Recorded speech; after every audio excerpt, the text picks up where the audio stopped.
Autopsy. Oh, yeah, baby. I could watch that for the whole hour. Just dissect the fight scenes. Yeah. What is going on? We Yeah, got back in the heezy. That's right. Kung Fu Santa himself. That's right. Hall of Famer author Rick Meyers is back once again, sporting the gear there. What do we got today? I got the horror stuff. I was going to wear a full costume, but it's not Halloween anymore. So I have my horror shirt, which has all the different horrors, because we're going to be talking about a lot of horror stuff, because this is still the October one. But we also have, I'm wearing my Marvel Comics belt. Look at that. Woo! Look at all the issues of She-Hulk. There's the Hulk right there, you know. Right. You've got representing. I don't know. We have Werewolf Tonight. I have to look at I haven't looked at every single comic book on this belt yet. Styling and profiling. That's right. Oh, as always. What's going on, everybody? It's your boy, Fat Samurai Guy. Welcome back to another episode of Action Film Autopsy. Oh, who we got in the house? Got to do the roll call up here. Jad in the house says, hey, Samurai. Hey, Rick. That's right. Jake Hall. Hey, Fat Samurai Guy, Rick, and everyone. Hey. Michael Gonzalez in the house. That's right. Jim Bob. He says, what up, gangsters? What's going on, man? Severio in the house. That's right. Denial. What's going on? Love you too. Who else we got? MJ Films in the house. That's right. And I did hear about that. I'm really excited. Hopefully they don't fuck it up. But yes. Eric, what's going on? Bob Odinson, what is going down? Oh yeah. And Eric says, looking good, Kung Fu Santa. That's right. This guy does not age. Oh, shit. Matt Merritt, filmmaker, Keep Forward Productions. What's going on, brother? Good to see you. Bring on the ruckus. Hey, Merritt. There's a plethora of content to talk about today. That's right. And let's see. Oh, hold on. Dingle says, I ran out and watched Smile because I saw you guys were going to discuss it today. That's right. Well, Rick's going to discuss it. Samurai Guy has, as usual, as every action film autopsy, Rick always beats Samurai Guy to the punch. So he'll be doing most of the talking today. But what's up, Lady Danish? I do most of the talking every day. That's true. But hey, just a quick reminder. That's right. Get the book! Get the book! Get the book! And also, get the DVD. Get the DVD. Look at my end credit. Look at my end credit. I don't get money for you getting the DVD, but it's a delightful movie in terms of Kung Fu. That's right. Bob is the Kung Fu master in that movie. That's right. Was there a Funko Pop? Did you have a figure? You had a shirt, right? No, I have a shirt that with my character. Right. The co-director drew me as the master of Kung Fu. There you go. Drew me as a minion. Yeah, which was great. Hold on. Yeah, which was hilarious. And let me blow it up while you're looking for it. I got it. There you go. Yeah.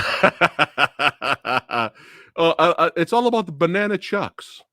That's right. And, I was so disappointed they didn't use them in the film. Yeah. I suggested that they used them in the film because they asked about that. They did use the Game of Death jumpsuits. Oh, good. All right. Nice. But I said, the bananas for sure. You got to do banana food. Yeah, you got. But they had so many ideas. They had so many different plot lines. I mean, it's an entertaining movie, but it's all over the place. Right. So we could. We should have autopsied that too, because there's a lot of kung fu in it. Yeah. A lot of martial arts in it too. Yeah, maybe we could do a movie review on that one. At some point. Well, what we might do, because Pat Samurai and I were talking about the Thursday Versus, our Thursday night show Versus, the two movies, and I wanted each of the major contributors for November to choose two movies they are thankful for. So I think what I'm going to do, obviously being the egomaniac that I am, is Kung Fu Panda versus Minions: Rise of Gru. Oh, okay. Force you guys to watch both. Right. See how much of the kung fu I advised on in both movies, which one is better. I mean, I already know what's going to win, but it's my way of doing both those films. Yeah, just for fun. Yeah, but anyway. All right, let's jump right into it. Up first, dun dun dun. Oh, we're going to do the TV stuff. of the Dragon. That's right. This basically these two were created to vie against each other. Even though one shows on a Friday, yeah, we've got the Rings of Power versus House of the Dragon, Game of Thrones. One's on Friday on Amazon Prime. One was on Sunday. Well, they were both Amazon Prime on Friday, HBO on Sunday. Right. As the show's gone, now we're talking about it. We're talking about, I'm talking essentially about, have you seen either of them, Fat Samurai? I didn't really have the interest to watch Lord of the Rings, and we'll see about Game of Thrones. You and some of the Movie Dojo Army, you're kind of enticing me a little bit to give it a shot. We'll see. It's a great show, but be that as it may, it becomes clear, especially with the climactic episode. Okay. Of the thing I think I don't know if I talked about it here last time, but it's certainly I'm going to talk about it now, which is the thing that makes one work and the other one fail is the authorial hand. The authorial hand. In other words, you can see the opening credits of both of them. On one of them, there's no mention of the author except based on the books by J.R.R. Tolkien. But no buddy from the Tolkien estate is connected with the Rings of Power in any way, shape, or form. And the producers of Rings of Power, Amazon Prime, have an extremely limited amount of material that they can call from the Lord of the Rings series. So everything has to be a derivative, and everything is created by someone who's not involved in the actual original works. And I could tell. I'm not sure if everyone else can tell as exactly as I might be able to, but I think everybody can tell that it's missing its heart. It's missing its soul. Right. It's also because they're not great authors and they don't understand what goes into writing a story like this. Their solutions to plot problems are simply to repeat themselves. You know, there's one, especially I think it was the 6th episode into the 7th episode of Rings of Power. I mean, it was a slow, because they had to fill time, because they spent so much money and they wanted to take up so much airspace. Everything was playing for time. Everything was filling time. So the first 4, 5 episodes were stretched out, playing for time. Nobody knew who anybody was. Everybody was literally in one or two episodes. Every character was simply wandering around. That's all they were doing. They created like 4 or 5 different groups of characters based on other characters from Lord of the Rings. And then on one episode, we go with this group of little people, and they wander around. Literally, that's the plot. They have to move from one village to another. And everybody else is doing the same thing in the same episode. This is the wandering around episode. Yeah. Then the 6th episode, they decided finally, okay, we're going to have a battle. We're finally going to have some action. And they have the generic digital action, but at least it's more exciting than the rest of the stuff, and all the characters can be seen in action. And then in the 7th episode, every single one of those characters has doubts about what they did in the previous episode. Every single one. Every single one. They go back every time we go to them. Oh, maybe I shouldn't have killed all those people. Oh, maybe I shouldn't have gotten involved with the battle. Oh, maybe I shouldn't have. You know, it's like, and I'm going. Oh, that would have drove me nuts. It drove everybody away. Then the final episode again, they established one identity very strongly, but they made the wrong choice. They concentrated on the villain, not on the heroes. So suddenly it's like, oh, that's our big twist. That's our big satisfaction. This is the stake we're giving to you, our watchers, to make you happy that you stayed with us. Right. No, we don't, who the hell cares? Right. Because we know once they introduce, if they had been smart, they wouldn't have trod on anything Lord of the Rings. They would have done their own unique story that was reminiscent, but had nothing to do with the future, because the character they revealed, spoiler alert, Sauron, we know what happens to him because we saw the other movies. So it's like, who the fuck cares who he is? We know what's going to happen now. Dumb. Meanwhile, House of the Dragon, that got an authorial hand? That has got 2 authorial hands. That's got an authorial brain. That's got an authorial heart. That's got an authorial spine. That's got an authorial stomach. I mean, everything works in that show because the God who created those characters is making it work. He's the puppet master again. He's the puppet master. Right. But also, George R.R. is a great storyteller. He understands emotion. As Bruce says, emotional content. Yeah. He understands that extremely well. So even though I was kind of expecting more action in the last episode, I thought the last episode was going to be next season. No, there's not. There's actually very little actual action in the final, but emotional action. Okay. Incredible emotional action. All right. The birth sequence, the stillborn birth sequence alone is like one of the best action scenes I've seen this year. I mean, wow. I mean, the way it's balanced with the drama and the characters, and by this time we know the characters very well. They've done a wonderful job. He's done a wonderful job, and the rest of them have done a wonderful job painting it. Everything on that show is thought out to be satisfying, to be emotionally involving. Gotcha. So it really is yin and yang. One is really, really good. It's just incredibly meaty, delicious. And the other one is empty calories. Gotcha. Which one? I know which one. But I'm actually surprised you went back, because I remember last time we talked, you were like, "Man, I don't even know if I want to finish Rings of Power." I'm just doing it for the show. That's the great thing about this show. I just do it for the show. Yeah. So I'm able to watch it like, whatever. Okay. Right. The other one I got to watch like. That's cool. All right, you're enticing Samurai Guy to check it out. Try the first episode, man. Just okay. All right. So there, if we did a versus, y'all know which show would have won. The winner goes to House of Dragon. All right, copy that. Okay, so we'll go to She-Hulk now. Oh my gosh. Well, there's a reason I chose that poster to be representative of this thing.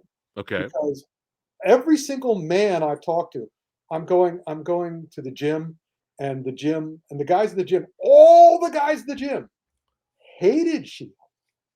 Okay. Hated it. Oh, okay. It's too woke. It's too this. It's too that. But I said, have you read the comics? Have you read the She-Hulk comics? The show is the comic. I mean, the last episode came right out of the John Byrne comic book, where She-Hulk left the comic to visit Marvel Comics offices. Here she visits, Marvel Studios. And I just thought it was wonderful. Once I got used to it, once I saw what they were doing. Okay. And they kept putting the little thing that you could scan during the episode and go to the comic book and actually read the comic book, which was brilliant because that prepares you for the next episode. Huh. But the thing I loved the most about She-Hulk, as much as I enjoyed the rest of the show, as much as I enjoyed that it challenged its viewer, it challenged its haters, it sort of said, you have a problem with us? Well, bring it on. Was their recreation of Daredevil. Daredevil is one of my favorite comic book characters of all time. Of course, he reminded me of Zatoichi, the blind swordsman. Right. And I just love the idea of a blind character, because then they could have all sorts of other meanings and all sorts of other senses. But I hated the Netflix Daredevil. Oh, wow. To me, he wasn't Daredevil. The fights were okay, even though they kept repeating the same one over and over again. Every third episode of every single Netflix Marvel show had the same fight on the stairway. the tunnel fight. The tunnel fight. The tunnel fight of the stairway. Hallway fight. Yeah, the hallway fight, which they took from Old Boy. Anyway, they were inspired by Old Boy. But he was. I loved Daredevil. I loved every iteration of Daredevil. Everybody who brought heart to it. But of course, I saw the first issue. I came upon the first issue, and that's what I loved. The Daredevil in this had the first issue costume, right? That one, the yellow and brown costume, right? the way they incorporate it into the show is just great. Do you know if when he gets his own series, if he's going to have the same outfit? I have no idea. I'm not. Okay. I'm not. I mean, I spoke to Marvel. I mean, I spoke to Disney, but I've never spoken to the Marvel guys. Nobody's asked me to give a speech for them about movie action. They don't really have to. They've got some of the best guys in the world. Right. Even though, between you and me, Marvel, I could help. I could give you little touches of what you can do to make them even better. You know, I'm really excited about Wakanda Forever because hopefully they will have corrected the mistake in the actions from the first movie, which was the first movie's only major flaw. Right. But in any case, She-Hulk, they reboot Daredevil. Daredevil stole the show and had the best episode. No question. He's now Daredevil. He's not a Netflix pod person version of Daredevil. He has a sense of humor. He has great wit. He has great power, and he uses his powers. In the show, it was all punchy. In this one, he's flipping all over the place. He's doing, he even uses his cane. He uses his chain cane, which is awesome. And that was cool. And then I saw some highlights. That was actually kind of cool. The sex scene, and the walk of shame, which of course in Daredevil's hands, it's not shame. It's the walk of pride. Where he's carrying his shoes, wearing his costume, outside, just walking on the sidewalk in his bare feet. I mean, I just love that. I love the show. I just love the show, and the action, because of Daredevil, was great. The action with the Hulk, it was all breaking the fourth wall. The twerking was great, but Daredevil's fight scenes, awesome, really great. So you're saying the finale nailed everything? Not everything. Okay. It was all delightful for me. Okay. Because I saw where they were coming and I saw where they were going. Okay. I understood that all the guys at the gym were frustrated by it, but my attitude was, well, you don't know comics, man. You're not a comic book person. I only tell you what I think of these things. I don't tell you what you should think of these. Right. But I did see the clip with Scar showing up, and I was like, oh no. So hopefully, they change that a little bit later. Yeah, they're also setting up that look. Yeah, but that look is bad. That is like, what are we doing here? So hopefully, I also loved Kevin. They do something later. I love Kevin. They have, they have Kevin Feige in the show. Oh, the robot. As an right. Yeah. I just love the fact that they dealt with that, and again, we're attacking their own haters. They weren't attacking their fans. Their fans are fine. Their haters are not so fine. But so in the second season, do you want them to continue attacking their haters, or they should move on and not give their haters that's the great spotlight? You just look at all the Marvel shows so far. Okay. Even add the Star Wars stuff, which we're going to get into in a second. Okay. Every single one is different. You can hate every single one for a different reason. Okay. So if they go back and repeat themselves, that's not Marvel. Marvel tries Marvel does something that these other idiots don't do, which is they learn. They learn. If they're not happy with it, they improve it. They change it. That's what's so great. Also, they also know what they're doing from the outset. They're not doing anything just to fill time. So if I go back and watch my least favorite Marvel show, which was Moon Knight, I'm pretty sure I would enjoy it more because I'm over it now. So now I can see what they were doing and how they were doing it. I still don't think it's going to be as good as their other stuff. Right. Because again, I think that was all ego boost on Oscar Isaac. But it's still, but they're always worth seeing. There's a lot of the movies that we talk about I'd never want to see again. But if I have to see anything from Marvel again, bring it on. That's fine. Well, speaking of Marvel, we'll keep it rocking and rolling here. I absolutely loved Werewolf by Night. It's been a long time. It's been a lot. You know how I am, Rick. It's been a long time. Samurai Guy has loved something from the MCU, and I'm just like so happy. I couldn't stop smiling from beginning to end with this. It was so great. Again, talking about doing something different.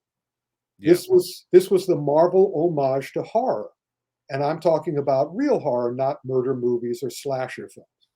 I'm talking about horror. Even though they had some aspects of slasher, they put that scene where the knife goes through the guy's head. Yeah, that was great. That was their little, we'll give you a slasher, that's fine. But we're going to go further with it. We're going to use it as a little suspense. Again, they used everything. Michael Giancano, the director and score, he did the music and directed the show. Obviously loved old Universal monsters. Obviously loved Hammer films. Oh, so obviously good. Loved Marvel stuff. And this was just like, if you're a lover of genre movies, Werewolf by Night was a kiss on the forehead for you. Yeah. A kiss on the hand. It was just delight. And the fact that Man-Thing shows up. Yes. And Ted shows up. And then they go into color at the end. They start in black and white, go into color. Yeah. It's just like, again, I want more. I would kiss their hand. I don't need more. I want them to. I'm looking forward now to the new Blade. I'm looking forward to their horror tinged stuff. Because again, these guys, whether you think so or not, and whether you like it or not, they know what they're doing and they do what they want to. Copy that. Not everything is perfect, Rick. Yeah. Not everything Marvel does is perfect. No, I never said they were. It's okay.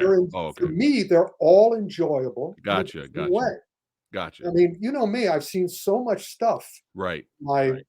Whatever, 65 years of film going, that I'm looking for something that feeds my brain, because there's so much eye candy out there. We're going to get to some of the eye candy here. So anybody gives me any mind candy at all, I'm very grateful. It's a bonus. Yeah. I'll work with them.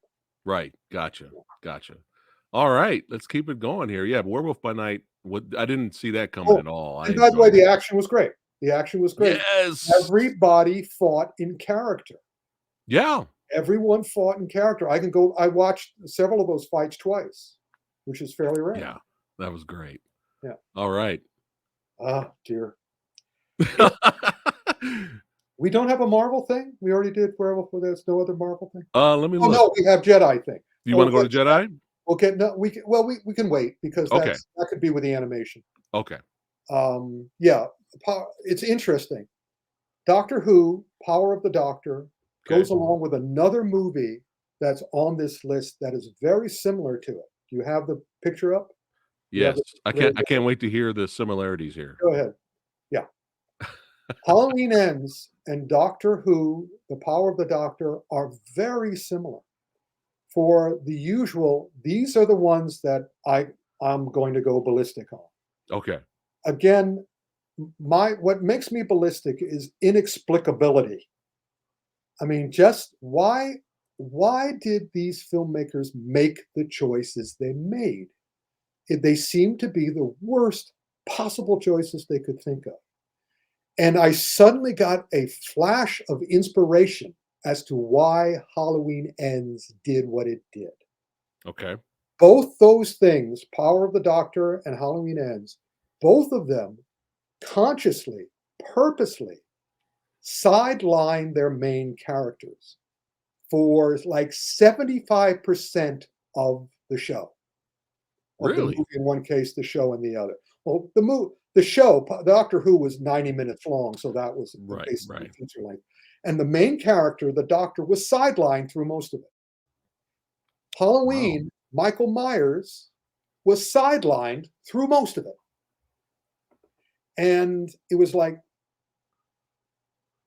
I still can't figure out why they did it with Power of the Doctor. It was kind of like, in both cases, I figured there was something going on behind the scenes. Right. In the case of The Power of the Doctor, the creative, the showrunner of that show. Hey, Kevin. What's up, Kevin? Kaiju. Yeah. The controller of the show has the worst reviews in the history of Doctor Who. He did a terrible, terrible job running that show, and he wrote essentially every episode. And he doesn't know science fiction at all. As a science fiction writer, as a fantasy writer, I mean, it was obvious he did not know what he was doing. And he just ruined poor Jodie Whittaker, who was playing the Doctor, the first female Doctor, because she's great. but she had nothing to work with. That sucks. I mean, basically, the way you could review every single one of those episodes the same way, which is stuff happens and then more stuff happens. None of it connects at all. Right. But it just happens. It happens because it does. Wow. Not because it makes any sense or adds up to anything. So she's sidelined through most of this. But then, okay, Halloween ends. Why? Again, I was so pissed. The thing that really pissed me about it, okay, the doctor in Doctor Who, even though she sidelined through most of her finale. Wow. Yeah. She at least acts the same way she acts in her previous episodes. She's still given the terrible scripts in all her other episodes. And she's still the same doctor. Sabotage though she is, she's still the same doctor. The Michael Meyers, who is at the end of Halloween Kills, is 360 degrees from the Michael Myers in Halloween Ends. He's not the same character in any way, shape, or form. And also, Laurie Strode, there we go, Jamie Lee Curtis, is just, she seemingly, between the two movies, has completely forgotten that Michael murdered her daughter. and also murdered almost everybody else in town in a bravura showing of slasher power. Just killed all these people. So suddenly, in this one, he's disappeared. He's aged 80 years, and he's totally helpless. Yeah. He's totally effing helpless. And she's like going, it's like she never had a daughter. Oh, I'm going to invest all in my younger daughter. And I'm going to, and then the whole movie becomes about, well, Michael, you put your finger on it. I figured out why Halloween Ends is so bad.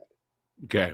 Because just like every slasher movie, that most slasher movies were created by producers because they knew that no matter how bad they made it, if their budget was less than 30 million, they'd make money. They would make a profit if they kept the budget for less. That's why you don't have to have major stars in slasher movies, because they're trying to keep the budget low so they can make more profit. And they also discovered with Nightmare on Elm Street, specifically the third one, Dream Warriors, they discovered it's really important. Producers discovered this, not writers or directors. Producers discovered it's very important that you don't make the movie too good. You can't have because you want to make a bunch more, because you have a well-made audience that'll come to any crap you put out. But if suddenly you put out a good one, you may have created an expectation in the audience that they might want it to be good. They might want Nightmare on Elm Street 4 to be as good as Nightmare on Elm Street 3. Well, no, The Last Jedi is a little different, Dingo, in that if they had let the guy who made The Last Jedi continue, it would have paid off. Maybe. Well, look at what he's done since. That's true. Look at what he's done since. Yeah. He knows what he's doing. They chickened out. Lucasfilm chickened out. Right. That's why, and thankfully, we'll get to Lucasfilm in a second. But I believe that they made Halloween Ends so bad to make sure the audience was not satisfied at the end.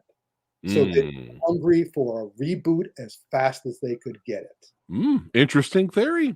And I think it's actually, and it rings true to me, because it made nothing in that movie made any sense unless that was true. Right. That makes sense. I did love him going into the shredder. That was my favorite shot in the whole movie. Him going into the shredder. And I was so angry and frustrated by the final fight between Laurie Strode and him. Yes. It was terribly bad. Thank you. Oh my God. Thank you. That was awful. Oh my God. I was yelling at the screen. Laurie, thank you. Have you learned nothing? Have you learned nothing? The one thing I liked, but again, they blew that, is when she stopped the little thing on the curtain from tapping against the curtain, which alerts Michael that she's in the closet. Right. But again, it was just like, let's show the audience how stupid Laurie is. After all these years where she's supposedly preparing herself. Yeah. Please, this is utter awfulness. Yeah, I believe that's the reason why. It's in the words of Rick, it's good enough for garbage. Yeah. Or is it less? No respect for the audience at all. And the Doctor Who stuff, it was such a sense of release to see her regenerate. Yeah. And also the big surprise, spoiler alert, she regenerates, she goes backwards. In other words, she's the 13th Doctor. She regenerates into the 10th. What? Yes. And he has this great line, David Tennant. He has this great line, which is, I know these teeth. Because that was that's the first thing he said when he was originally regenerated. David Tennant is the Doctor now. For the next 3 specials. Wow. What's his name is back. The original recreator of Doctor Who. Okay. Russell T Davies is back to save the series after Chibnall screwed the pooch. Right. So they got him, and he got a great idea. The favorite Doctor of pretty much outside of Tom Baker, the 4th Doctor, the most popular Doctor of all time was David Tennant, number 10. So he said, to wipe the taste out of your mouth, I'm bringing him back. Wow. Just for the movies? But then there are 3 specials to celebrate the 60th anniversary of Doctor Who. And then he'll regenerate to someone else. And also they showed it in the trailer. At the end of the show, they showed a trailer for the upcoming specials showing because the Doctor turns into number 10, David Tennant, and he goes, "What the hell?" And also, unlike the history of Doctor Who, not only usually when the Doctor regenerates, you can tell he regenerates because he regenerates in the clothes of the previous one. Wow. In this new one, everything regenerates, including his clothing. I gotta tell Lady Fat Blood. I don't think she knows. I gotta tell her. It's just awesome. Wow. But then at the end of the trailer, which shows you the toy maker and shows you some of the plot and shows you Donna Noble coming back, they go into the actual 14th Doctor, who goes, but he says something that really pissed me off. He says, "Could you tell me what the hell is going on?" Which is a great way to end the trailer. But I'm going, wait a minute. You're from the planet Gallifrey. Are you telling Gallifrey has Christians? Are you telling that Gallifrey has a concept of hell? Right. You don't you're another complete fucking planet. So I hope he explained. I hope he goes, could you tell me what the hell is going on? And I understand. I only know about hell from Earth. I don't know about hell. Right. So in any case, it's now we're all, because before everybody was going, fuck Doctor Who. I never want to see Doctor Who. Just ended, And now everybody's going, I want to see Doctor Who. Wow. That's funny. That's why the two shows are very similar to each other. Copy that.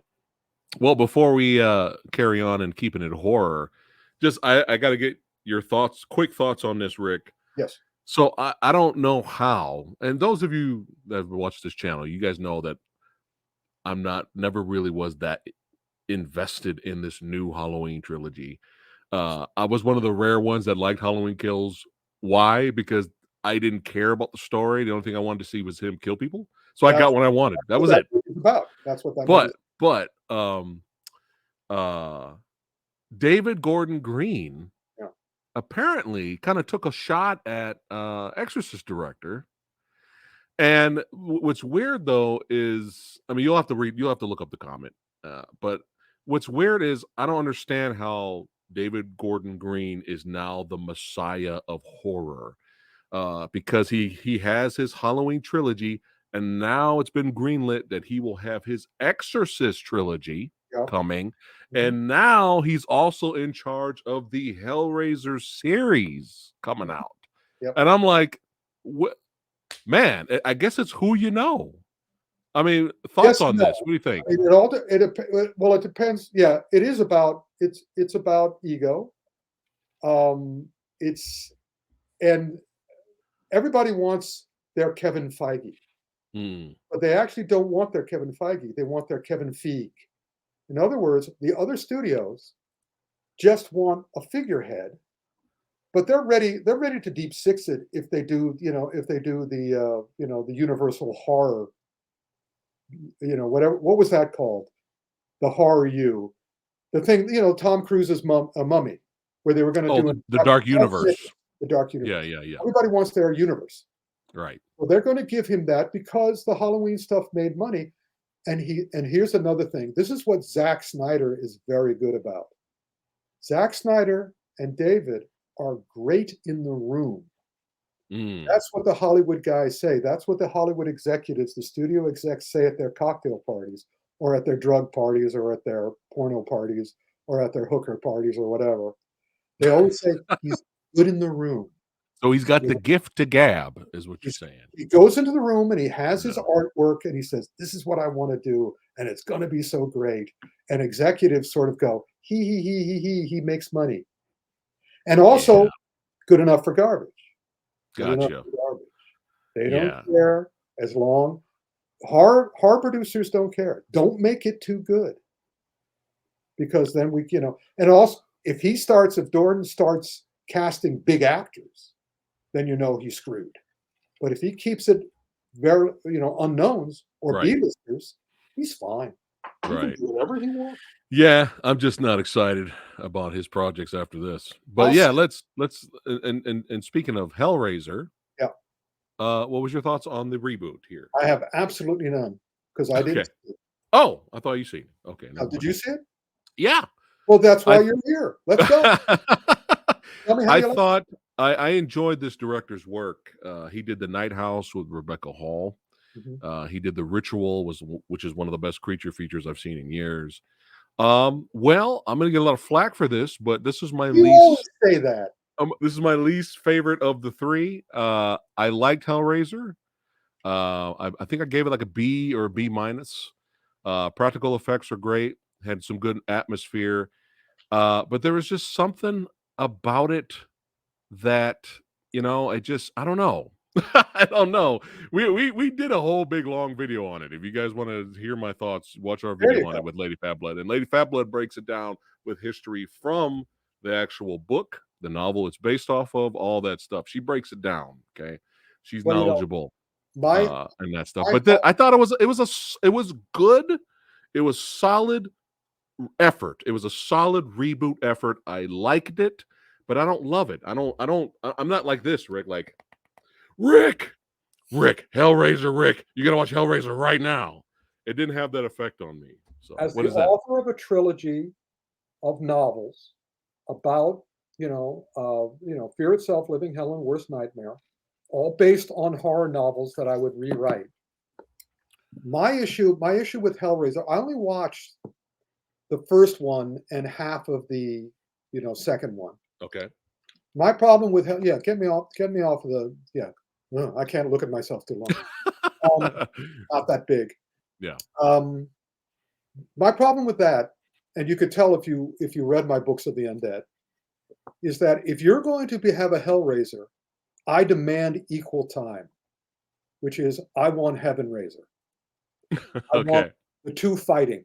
If you're going to have a Hellraiser, that means you're openly admitting that there's another side. And I want to see both. Well, they was it Hellraiser Redemption? I can't remember the name of it. Judgment. Yeah. They did, before they rebooted it with this, they did one more movie and they actually introduced angels.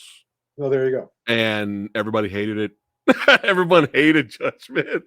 And then they just said, okay, screw it. We'll just reboot it. And they should have let me do it. I want to do that. They should have. I want to do that to The Omen too. Yeah, for sure. That's what one of my books is about. I mean, I believe it's this one. Yeah. This is the one that's my Omen book. Nice. I rewrite Omen. But yeah, definitely better than Halloween Ends. It's a very solid reboot. There is some good things to like in there, but in terms of praising it like it's the greatest thing since sliced bread, no. Did they have any action? Was there any action? Very little. Very little. But it was the decisions they made and how the Cenobites did their thing, and they changed a little bit of the lore. But it's good. It's good, Rick. It's just not. It's not amazing. Yeah. Yeah. And Lady Phatbloods has. I'm gonna say it wrong, but she's been saying this a lot lately. She's been saying recently, mediocre has become, amazing, or mediocre's become a masterpiece, or mediocre's become, what's popular. Like they're praising it. It's like, no, it's fine, but it's not the greatest thing ever. But when you have so many mouths to feed, that's what happens. yeah. There's When you have so much, Halloween ends out there, yeah. and also you have so many streaming services and so many organizations, producers wanting true. product. That's Yeah, just that's the true. nature of the business. Not every 80%. I've always said this, and it seems to be true. 80% of Hollywood is mediocre. 20% are geniuses. So Well of course said. you're going to have 80% okay, and you're going to have Right. 20% genius. Right. That's the way it is. Always been. Has always been. I will definitely watch the next movie if they do it, but not if David Gordon Green ruins the series. Then we're gonna get it. It's all ruined. I'm always there. Oh yeah. Oh yeah. All right. This and another one we're going to be talking about, because I know people involved with this, and I wanted this to be so good, Oh no. and it was so not. Oh no. Remember, I was promoting this because this is my buddy Brady's book. Yeah. Happy Death Day. Yeah. Well, but Freaky, that guy, right? yeah, he turned out not to be the director. I don't know how. Oh. No, Okay. the director on this one was a hack, which is why the movie's not that good. Right. The book is so much better. So don't want feel free. It's on Amazon Prime. So if you want to watch it, understand it's not as good as a book. It's just not that good. So it's just not funny, or what was wrong with it? It was just mediocre in every way. It was Mm. uninspired. That's the word for it. The book was inspired. Okay. Brady's a great horror writer, book writer. All his books have a hook in them, and he just knows how to connect it all up. This director just took, in other words, he just took the description of the character and ran with that without it. All style, no substance, and very little style, really, too. Oh, okay. It just was uninspired. So C for average, or C minus, or D? I'd give it a C minus. C minus. Okay. It's all right. It's watchable. It's not too long. All right. Now, I have not seen this yet because Samurai Guy was. I was under the weather. My whole Halloween weekend was ruined, guys. So all my plans, it sucks. So I did catch some movies, but Rick's gonna have to let us know his thoughts on Barbarian, and whenever me and Lady Phatblood get a chance to watch it, we'll do a review for sure. Well, I can only talk about Barbarian as a yin yang with Smile. Okay. I saw Smile. That's from Smile. Doesn't look very smiley, does she? Anyway, I watched them both. Okay. And I liked one. Okay. I didn't like the other. Ooh, interesting. And I liked one for Rick reasons, and I didn't like the other one for Rick reasons. Okay. Now, we have talked about my problem with modern horror movies. My problem is, okay, if you come up with a cool idea, The Ring, or what's the other Japanese one? You come up with a concept. Oh yeah, Ju-on? Huh? Like Ju-on the Grudge? Yeah. Okay. Or what's the videotape one? If you watch the videotape. Ringu. Yeah, Ringu, whatever. Or the Ring, yeah. Well, now that's a subgenre. You come up with a concept where if you see something or do something, I mean, I just heard about one where if you download an app, it's called Countdown. You download an app and it tells you what day you're going to die or when you're going to die, and if you change anything in your behavior, then you've broken the user agreement, and you're going to die in 7 minutes. Right. So you have that concept. Right. And once you have, so all I care about once you introduce a concept like that is how it ends. In terms of all modern horror movies, all I care about at this point is how it ends. Kind of like It Follows, right? Yeah. If it ends the way that most of these things do, then I hate it. Okay. Which is, okay, we establish it, you fight it through the whole movie, die, people die. The hero or the heroine are trying to fight it at the end. And at the end, oh, we succeeded. No, we didn't. Dun, dun, dun. There's one last moment where the villain, rises up again and kills you. Well, one of those movies has that, and one of those movies doesn't. But the one of the movies that doesn't already shows you that they're playing with you in good faith. Okay. They're having the relationship with the audience in good faith. We're not going to give you that cop-out, crappy, now stereotypical, cliched ending. So we're not going to do everything else the same way. We're going to try to change things up so we actually surprise you. I'm going to take a guess. Barbarian is the one you're talking about right now. Yes. Barbarian is I have to decide whether I liked Barbarian more than Malignant, or whether I liked Malignant more than Barbarian. I probably liked Malignant more than Barbarian because the action was better. Uh-huh. It was legitimate. I mean, James Wan can do action scenes like almost nobody's business. Mm-hmm. So what they have emotional content in Barbarian. They have a couple of really nasty surprises. Okay. That made me go, these are filthy little people. These are bad men. These are bad men who are making this movie. Shame on you. But then again, another cliche, another horror stereotype that I'm very fed up with is threatening children, is, abuse of children. It's just, I'm so tired of that, and it's so useless, so stupidly cruel. But they up the ante in Barbarian, boy. They up the ante.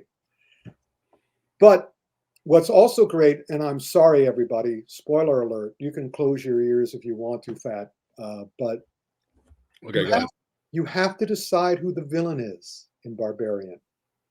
And the secondary villain is kind of awesome. What am I doing? I have earbuds in, but yeah, go ahead. Give me the thumbs up when you're done with spoilers. Yeah, I'm done with spoilers. Okay. You done? Okay. Barbarian is most interesting. Okay. And well done. And my favorite word. What am I? Am I badass? No, I'm not badass. I'm smart ass. I love it when something's smart. Okay. When it has mind candy. And this one is like, yeah. So Smile had potential. Not really. No. Not okay. Really. It's a gimmick film. Is that what you're saying? It's a gimmick film. You see the smile, you're going to die. Right. And so and it's kind of like, and guess what? And at the end, we won. No, you didn't. Right. So. All right. With that, I could have told you that in the first scene. With that, let's segue and move on. That is hilarious. I already know I'm gonna enjoy this movie. I already know I'm gonna enjoy it. I hope it looks fun. I really enjoyed the first one. So this goes with what's the movie I'm thinking of that? Oh yeah, this goes with a couple of the movies we're seeing today, but mostly it goes with Blade of the 47 Ronin. Okay. Blade of the 47 Ronin and Hitman's Holiday, Accident Man 2. Okay. The big difference is they're basically the same movie, probably the same budget, basically the same approach. Okay. One is done extremely well, and one is done extremely poorly. Oh, no. And I have to assume that Accident Man was done extremely well because of Scott Adkins produced it. Scott Adkins stars in it. Scott Adkins should be a big action star. Right. And so what he did was that this takes place in Malta, and they use Malta extremely well. Okay. And they don't say it's Malta subbing for New York or Malta subbing for LA. They say at the very opening, "Hi, we're in Malta." Here we are in Malta. Look around at Malta. Malta's pretty cool. Blade of 47 Ronin takes place in Budapest. And they do the same thing. They sort of go, here we are in Budapest. Like one of the major shots is the plane coming into the Budapest airport. There's a big sign saying Budapest. It's Budapest. It's Budapest. Look, everybody, it's Budapest. Difference here is, really the huge difference between the two is that Accident Man 2 has Scott Adkins. Gotcha. And Blade of I was excited for this. I haven't seen it yet, but just because Mark Dacascos was in it. But let me guess, he's cameo. Oh, God damn it! Damn it! He's killed off. Oh no! And you can tell. Damn it! He has nothing to do with the choreography. Oh, that's the huge. Besides the original 47 Ronin, the movie that this is a nominal sequel to. Besides that concept, the idea of taking modern day samurai in a modern day samurai world and combining them with a Twilight and Harry Potter wizard concept, it didn't work in the original. It doesn't work even worse here. So this is sequeling the Keanu Reeves movie. Yeah. Okay. The Keanu Reeves movie was a fantasy adventure. Right. This is also a fantasy adventure, but here it's extremely cheap, pretty unimaginative. They're trying their best to do action stuff. Right. But and let me tell you, if you haven't seen Zatoichi movies, Son of Black Mass movies, Baby Cart movies, you might enjoy this. If you haven't seen Swordsman, if you haven't seen the great, Japanese Chambara movies, samurai movies, right, you might be okay with this. But as somebody who has seen all that, who has seen Rurouni Kenshin on Netflix, those are the movies you should see if you want swordplay. Right. This movie, you could tell that the choreographer who I looked up, the guy who's credited as choreographer, he's from Budapest. He's an action director who's mostly done stunt work. And you could tell he really didn't know swordplay at all. Man, they should have had because our boy from Kung Fu Extravaganza, Ron Yuan, they should have just had Ron Yuan do the fight choreography. Yeah, but he was directing the movie. Yeah, that was the other thing that I felt so bad about with 47 Ronin. I know the director. Yeah, the producer. Great guy, and they're great guys. Tim Kwok was the producer. He's a great guy, and I felt, oh, why? I'm so sorry. This is so mediocre, guys. I mean, it's kind of sad because you guys are so good. It's pretty, and anybody watching, has anybody seen it? Write a little blurb to us. Yeah, let us know in chat, guys, if you've seen Blade of 47 Ronin, and let us know what you thought. If you liked it, if you actually liked it. So and what because that would show you that it is likable. But for me, who likes this stuff, some of the acting is really good. The guy who plays the villain, I thought was awesome. Oh shit! All right, he should have been the hero. Okay. These poor girls, again, they got really, sexy girls. And it's like they and everybody uses their sword like in your opening, in your wonderful intro to the action film Autopsy, you have that wonderful scene of La Kal Young fighting Sammo Hung. Yeah. Using the poles. And that's how you use poles. And that's how you choreograph fight scenes. There's no way, there's not a second in that entire movie, let alone that fight scene, even the seconds that you show, where you can say as a choreographer, oh, Sammo, you should have done this because Master Lu is showing weakness there or showing a gap in thinking. Right. There's not a moment in that movie where they don't look like they're actually fighting each other. Wow. Every single scene. Right. Blade of the 7 Ronin, I'm sitting there going, oh, God. Because most of them are not stunt people. They're actors. So they have to be trained how to do it. Right. So you see them waiting for their cue. Well, gotcha. Well, chat, let me know right now, but the lead, I believe she's the lead. It looked like she was the lead from the trailer. She is. The one at the top there. She's not the lead. She's not? Okay. Well, no. She looks familiar. So chat, let me know. And those of you that are watching this after this is live, let me know in the comments. But I think she's an extremely popular YouTuber. I'm not positive. She looks familiar for some reason. I don't know why. In any case, she doesn't know how to handle a sword any better than anybody else does. Okay. Everybody uses it like poles, or they use it like umbrellas, or they use it, there's no sense of sword play in here. And then everybody is doing their little mystical. Okay, I was right. Okay, thank you, Pazuzu. Thank you. Okay. But in any case, it's fine. But the other problem with it is, I believe it's almost 100. It's almost an hour 50 minutes. That's insane.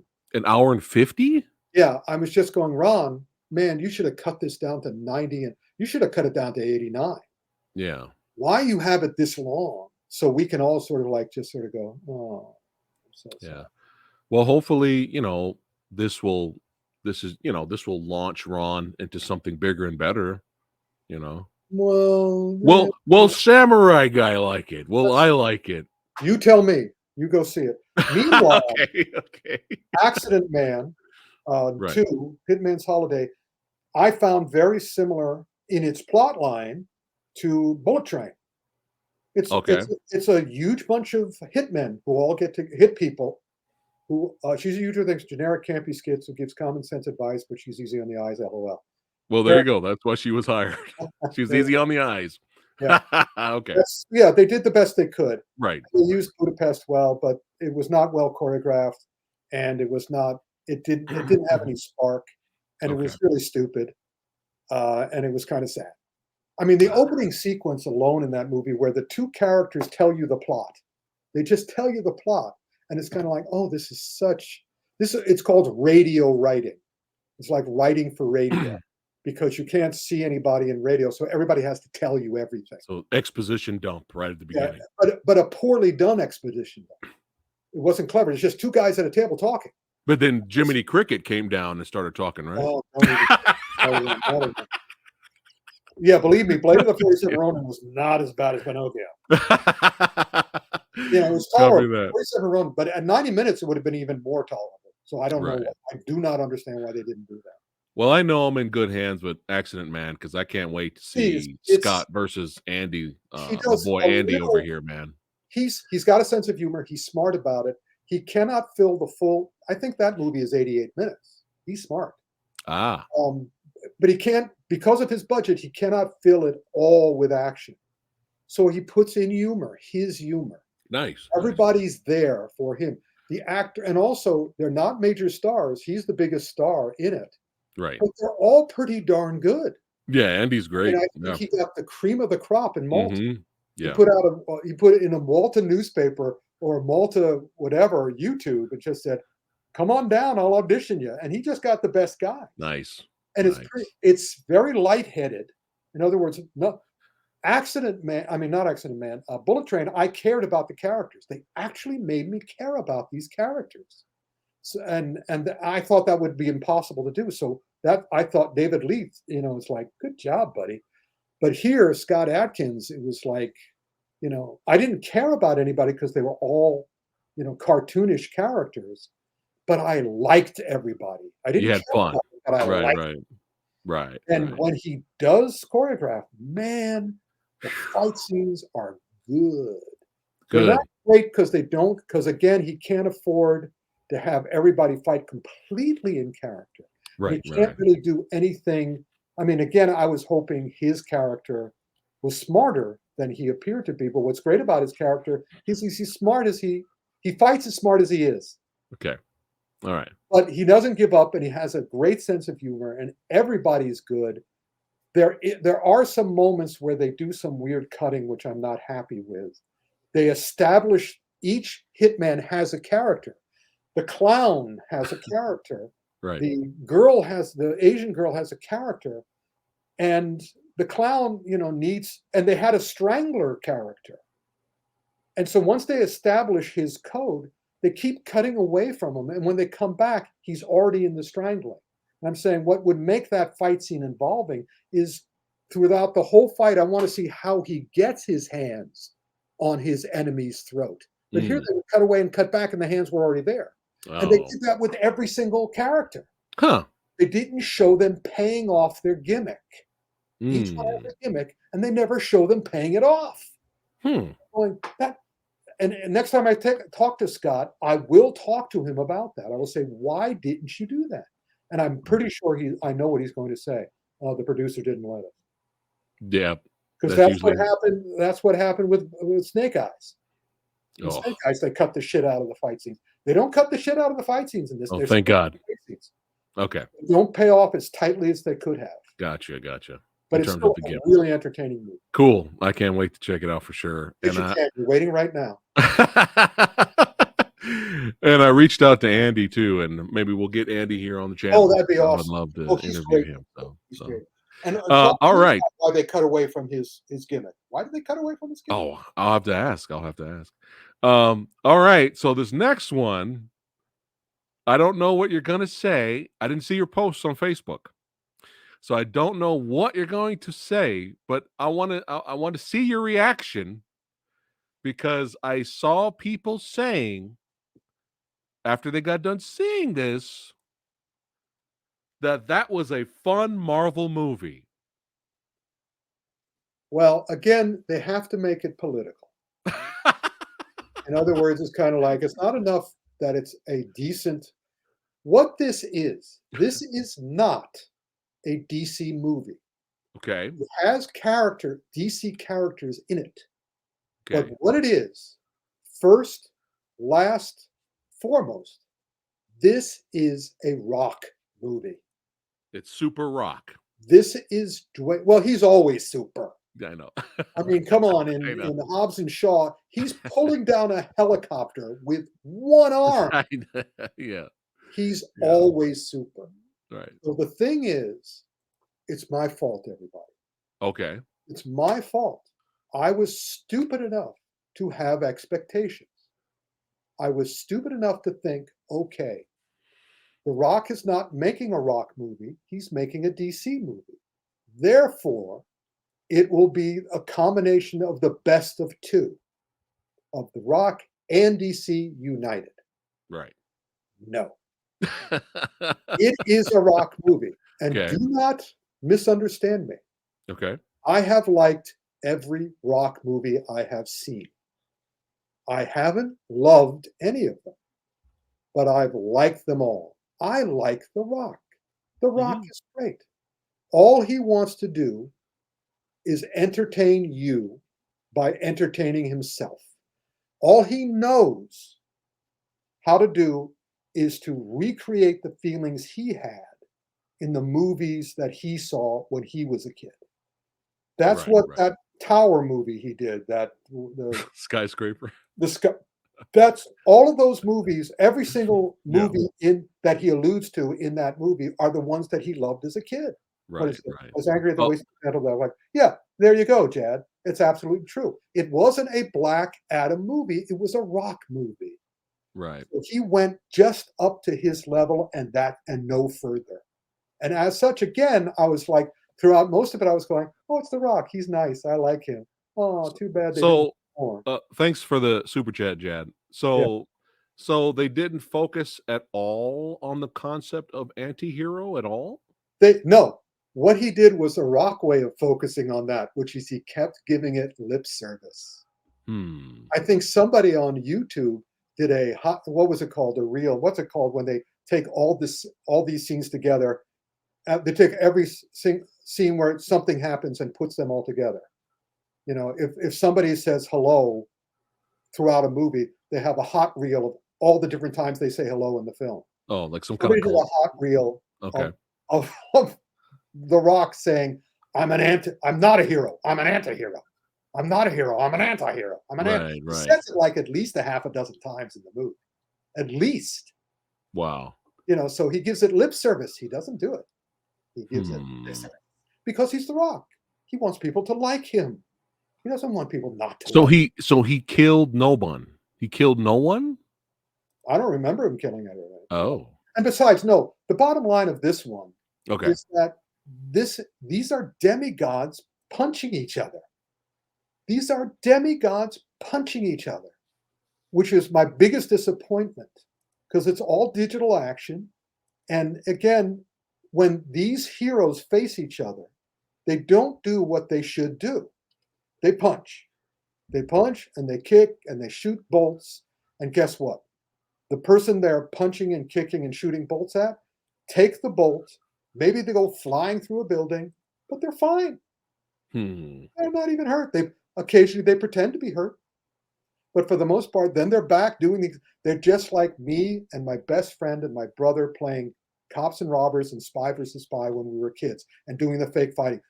Oh, oh, ooh, ooh. But then nobody's actually hurt. And we just keep fighting. We just keep doing it. We just keep doing it. We just keep doing it. So Serg here says The Rock kills a bunch of people in the start of the movie. Okay. Well, good for you, Rock. But remember, he's not a hero. He's an anti-hero. And by the way, Serge, does he kill villains or does he kill heroes? Does he kill heroes or does he kill villains? Oh, that's interesting. I didn't think about that. Does he kill villains or does he kill heroes? Come on, tell me. So in any case, it's fine. It's a fine Rock film. Okay. It should have been better than that. It should have been much better than that. But it's colorful. I have not watched any reviews yet because I want to see it myself and stuff like that. But I did hear that a lot of people liked Pierce Brosnan as Dr. Fate. Yeah, I love Pierce. But, and again, all these guys are doing the Phantom Menace-itis. They're not enjoying the movie because it's a great movie. They're enjoying the movie because it's not Marvel, and they're going to use it as a club to hit Marvel with. We don't like She-Hulk, so Black Adam was fabulous. It's like, no, it wasn't fabulous. It was fine. And it's a good sign. And also, I am so thrilled that James Gunn is DC's Feige. I am so happy. Yeah, I don't have any issues with that. Yay.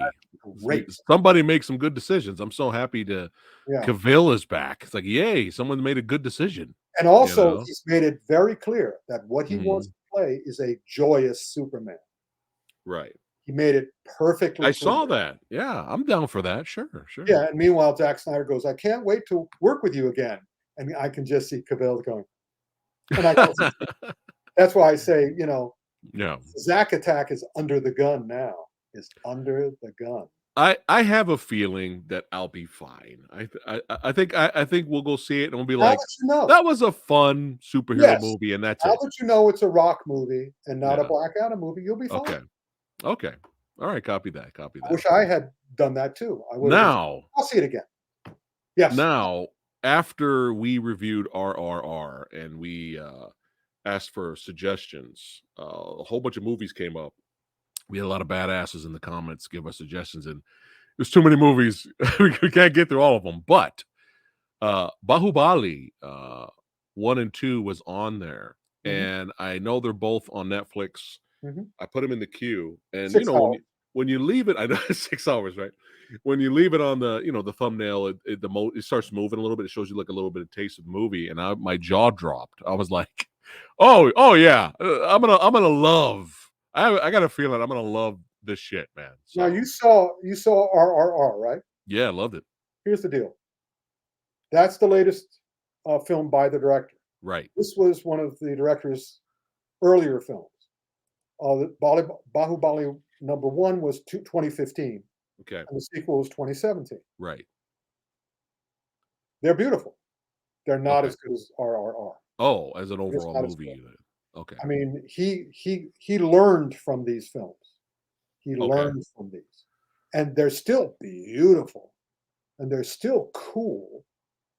But they're not put together. They don't pay off the way RRR pays off multiple times.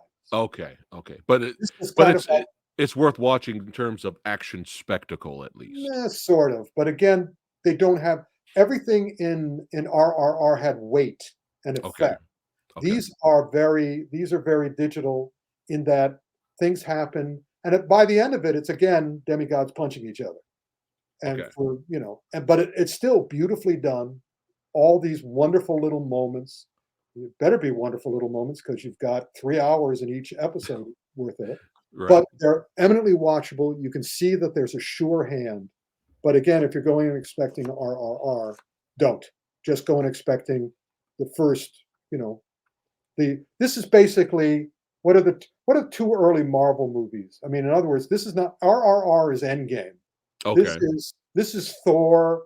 Yeah, this is literally Thor and Iron Man. Oh, okay. Wow. That's what these Okay. are. Thor and Iron Man. Okay. I'm sure I'll still like it. But It gets a but little repetitive. but you just recently watched these? That's why you Yeah, wanted to talk about them? I watched these as soon as I saw that they were on. I And in watched ter a bunch of other Indian films. I and in like the ter cop ones. I like the in cop ones a lot. in terms of the demigods punching each other movies, you you like this more than Black Adam, man. No, Oh, okay. because I don't know the actors in this one. They're about equal. Oh, They're about equal. interesting. Yeah, no, that's true. These both had a level of disappointment for me. Because Oh, okay. this one wasn't as good as RRR, Okay.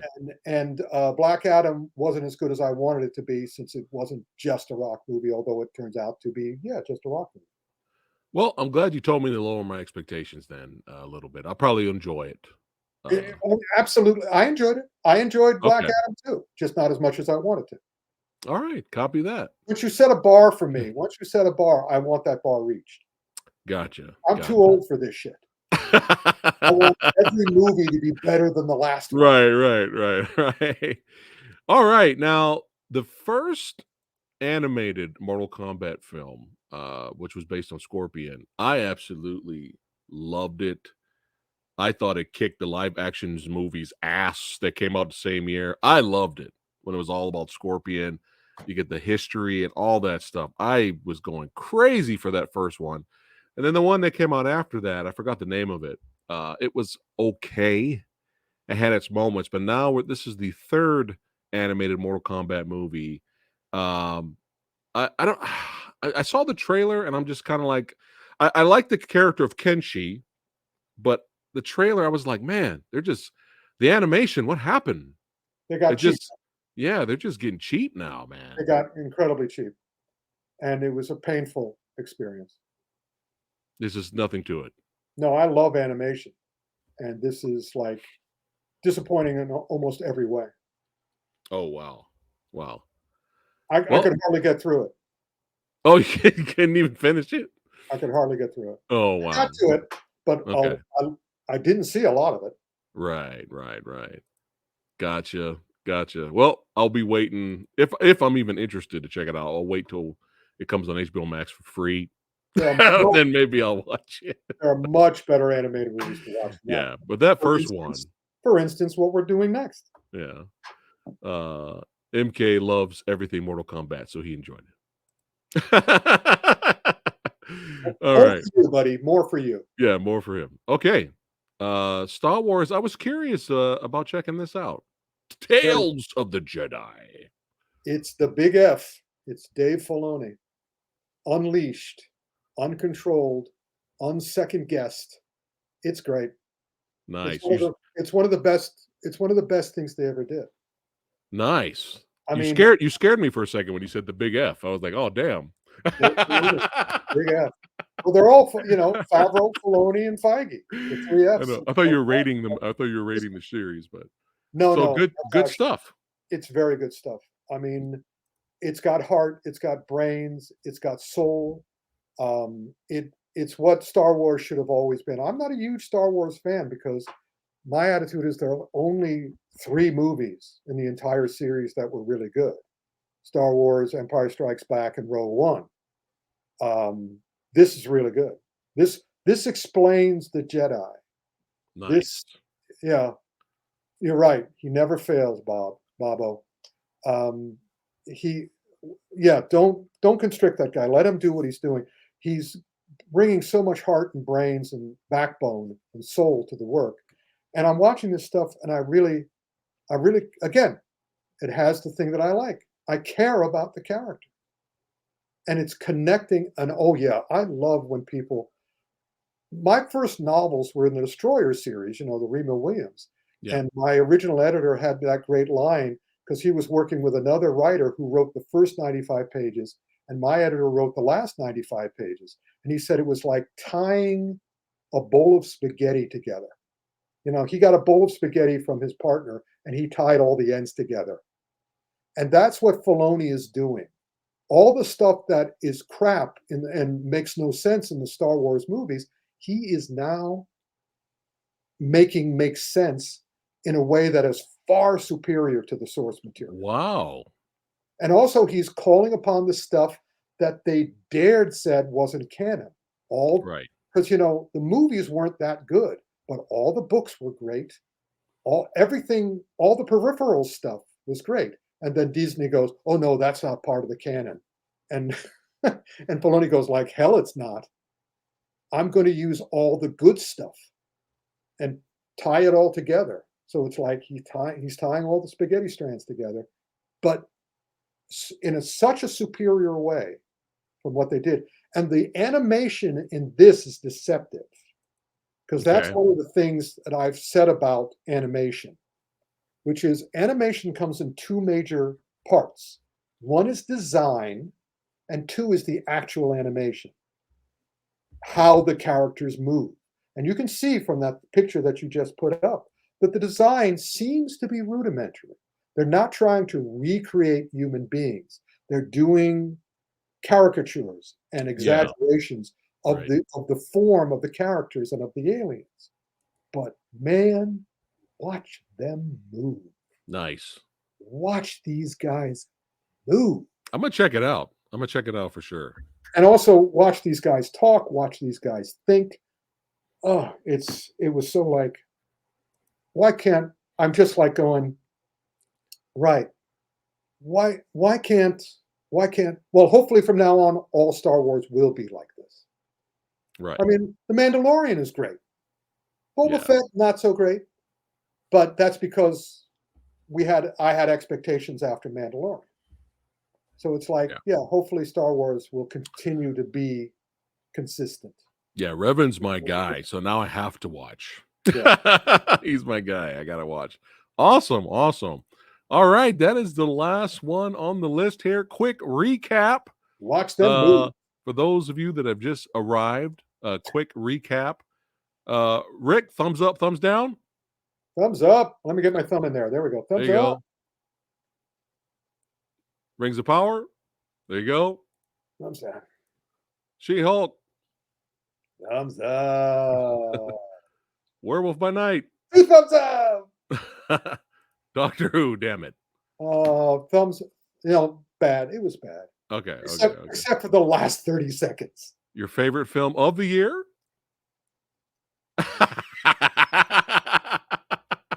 Inexplicable. Well, no, now explicable. Yeah. I'm sorry. I'm sad. Okay. Give it a shot, guys. Give it a try. Right. It might fuck you up. Smile. Oh, you know the ending already. Fuck them. Accident Man. All right. 2 fists up. 2 fists up. Blade. Oh. The Marvel movie. 1 fist up. All right. And Bahubali, same, right? 1 and 2. 1.5 fist. Hold on. Let me get the 1.5 fist up. Okay. And you didn't even finish. All right. And last but not least, 2 thumbs up. Hey. All right. 2 lightsabers up. There you go. 2 lightsabers up. Samurai Guy's gonna have to check that out and review it for you guys for sure. Well, this was a blast as always, having the Kung Fu Santa. That's right. You guys know what you need to do. Follow him. That's right. The link is in the description box below of this video. And if you guys are brand new here, hey, if you enjoyed hanging out with us, talking movies and TV shows and all that good stuff, go ahead and subscribe to the old Samurai Guy. That's right. Thanks for hanging out. Oh, hold on. Let me blow it up again. Go ahead. Show the book. Show the book. Another book. There you go. Thrilling adventure stories. Yeah, I created her. Oh shit. All right. Yeah, nice. And if anybody's in New York on Saturday, Urban Action Showcase at 234 East 42nd Street, the AMC Empire 25. We're doing all these panels. I'm also going to be watching One Piece Red, the new anime movie, the first movie I've seen since No Time to Die in a movie theater. There you go. Wish me luck. I'll be the one with the Minions mask on. There you go. Shirt on and the Minions mask on. Hey, it's going to be great. I know a lot of your fans and followers that are going to be there, and your friends, they're going to love to see you, Rick, even with a mask on. So you're gonna have a good time. Better with a mask on. Yeah. Shout out to Demetrius. That's right, everybody. Demetrius, Bobby, Vincent, everybody. Showcase, and Michael White will be there too. There you go. There you go. Thank you, Dingo, for watching. It allows you guys had a great time. And MK says, I think most of us hated Halloween Ends. I love my theory. I love my theory as to why you might be onto something. You might be onto something. Sure, I'm now sure of it. All right, guys, stay tuned. Samurai Guy is going to be doing some editing, some special videos for a brand new series. Is going to be coming out this week. That's right. And we have a special guest coming tomorrow, but it will not be live. You'll see the video uploaded and some good stuff, talking movies, having a great time. And no verses this week. Samurai Guy needs a break, but we'll come back for sure. That's right. Frank Jang, all those guys. But thanks again for watching. Yeah, if you want to do it first, the Kung Fu Panda versus Minions Rise of Proof. Yeah, we'll have to do that. Yep. All right, guys. Take care. Thanks for watching. And see you next month on the action film Autopsy for November. Right. Woohoo! Peace out, guys. Take care.